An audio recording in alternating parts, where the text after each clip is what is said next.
Basic white sauce. We're going to make a basic white sauce without measuring. This is what my grandmother used to do, probably my great grandmother many generations back. It's what my host mother in Australia used to start her cheese sauce with. And it's just right now this video is just the cheese sauce, or just the white sauce, which then we can make into a cheese sauce for that broccoli, ham and cheese cauliflower dish, or for a shepherd's pie, or for a gravy with turkey, or for lots of other things. But so the basic white sauce, I'm going to start with the big pan because I actually can do a soup with this as well, this basic idea. So I've got about that much butter and I'm going to melt that. And then I'm going to be adding and stirring in, whisking in some flour, and you can see nothing's measured. And I've also got a jug of milk. So I'm going to start by melting the butter. So the butter's melted, and I'm going to slowly add a little bit of flour. So I put a little bit of flour, and I'm going to whisk it in till it gets thick. I want to be sure all the clumps are out. And then when the clumps are out, I'll put a little bit more in.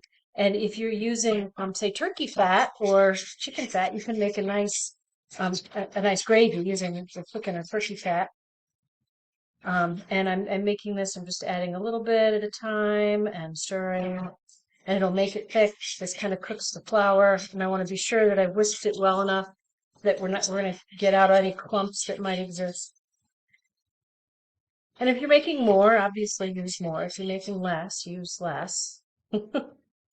But you can do this kind of by feel and see, okay, where does it start? And then once I've had an opportunity to have it cook a bit, get clumpy, I can add a little bit of milk or chicken broth again if you're making gravy. So I'm going to add a little bit at a time.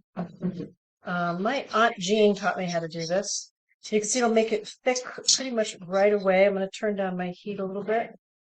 And I didn't need much flour and I didn't need much butter to get this. I'll just keep whisking to make it smooth.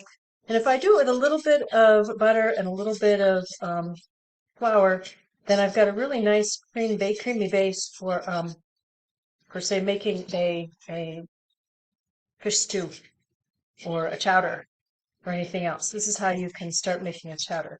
So then when you've got this smooth, add a little salt, add a little pepper, maybe a little thyme, and you've got your basic white sauce. That's it.